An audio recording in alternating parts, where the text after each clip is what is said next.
Hey, this is Dave of Dave Trains with my 201st video. Is that a milestone? I guess for me it is. For a lot of people it's not. But this video is a layout update for my new layout rebuild, layout update number 20. So that was a mouthful. Before I show you what I got done, I know you remember when those that watch my channel, I got these L&N passenger set. And for some reason it kept derailing a lot, but the mail car got to noticing that these trucks barely move. I mean, they're just not going to freewheel on the track. So I'm going to have to try to see if I can get some Lebel oil in there and see if that'll loosen it up. They're so tight, I'm afraid if I try to pull them off I might break it, and then that'll be a mess.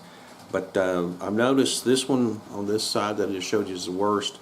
I got a couple more there's a little bit stiff, so we'll see how that works and I'll let you know. The other thing recently I got is I got this from Pfeiffer Hobby. I got some fine leaf foliage, which is pretty cool. I've never seen this, or well, never really tried it before, and I assume it's kind of like the Super Tree version. Not quite as expensive. You probably don't get as much, but I really like those, and I'm definitely going to have to buy some more of a different color and mix and match on my layout here. So these look tremendously better than my trees that I built. So I'll show you what I've got done so far on this layout update, and hang on, we'll turn the camera around, show you what I got. This is some of the fine leaf foliage. Some of this, you can make trees. They're kind of flat when they come in. Some of them are, you can kind of expand them out a little bit, but they do look pretty good.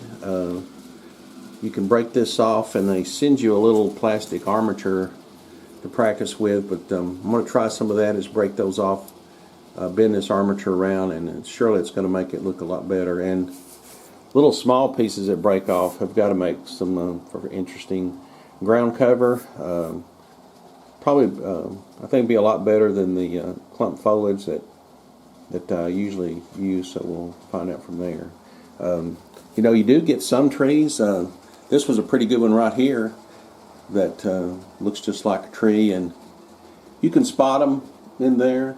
They definitely do look a lot better. They blend better with Bob's trees, I'll have to say that. So glad I bought that, and I have to try it out. Other thing I've done some more landscaping over here. You know, kind of wanted to get away from my water scene. I'm kind of not at a dead spot on it, but I've had to order some murky water dye so I can do the water scenes I've got. I've started some ballasting. I've decided to try different. Used to I just use the light gray ballast, and someone told me that on one of my videos, you know, they thought the color, need to change the color a little bit or change it up, and I got to looking around in my area, and the ballast here is, you know, gray, but it also has a lot of this brown color in it. And over in Newport, where I still work part-time, the whole the ballast, the rail, everything is just completely rust brown. So I'm definitely going to look at doing some painting onto the Kato track, see what I can do to change the plastic look. Maybe successful. I don't know. You don't know till you try. So if we move on down, got some more scenic work along the back. I've added this number 4 Kato, excuse the mess here. Mike Pfeiffer has a how-to video on how to address the problems with these. It's basically pulling one of the rails out and filing it down so that when it, I don't know if you can see it or not, when it shifts over, it'll give it a little deeper cut in that rail, and hopefully will, when you transfer cars over, when you throw the switch, it won't derail.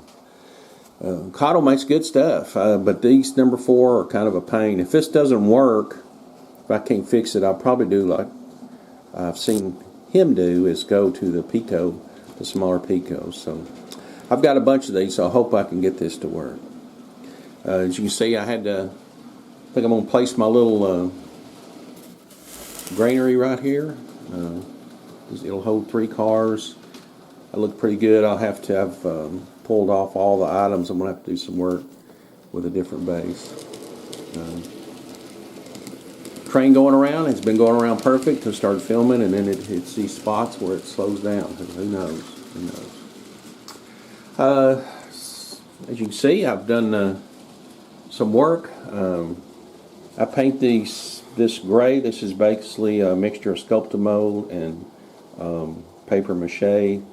And I like to paint it, and then I'll go back with the Vallejo washes, a black wash specifically, and see where it's going to make some nice looking rocks, and then I'll paint those up and everything.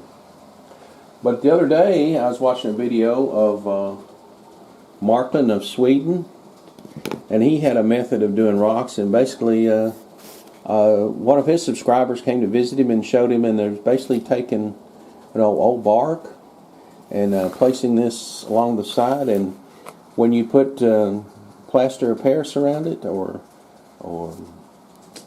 whatever, I can't think what the other's called, hydrocal, anything, I guess, they look just like rocks. So I'm going to see where these will fit on here and how that'll work. I'll definitely do a video of that when I do it and see how it goes.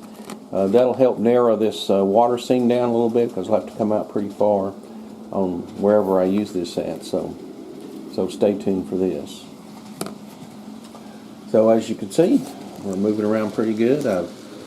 It's always good when you get some scenery done on your layout. It makes running trains, I think, a little bit more fun, at least for me anyway. So what's next is, I guess the last thing is, got these old piers I'm going to cut up. If you remember, I had talked about running I'll have another bridge scene right there. I don't have it down, and then have like an abandoned bridge area, maybe one pillar, and then I'll cut these others up and use them like laying down in the water scene. Need to do that with my bandsaw, just haven't got to it yet. Okay, that's all I got, so let me turn this camera around, and we'll talk to you in a minute. Hang on. Well, there you go. That's update number 20. I have been working pretty steady on the layout between doing some yard work. Our garden did pretty good. We had a good crop of tomatoes this year. The heat's finally seems to have broken. We've basically had rain for, I don't know, 4 or 5 days straight, but that means the little graveyard that I mowed, now I've got to get up there and mow to it when, of course, my truck's down right now, so I'm trying to get that fixed. Well, always, I hope you enjoy watching the video. If you did, give it a thumbs up. And if you want to follow along on this little N-Scale journey, hit the subscribe button and ring the bell for future notifications when I do put a video out. As always, I hope you're having a great week, and looking forward to seeing you next time, and we'll talk to you later. Bye-bye.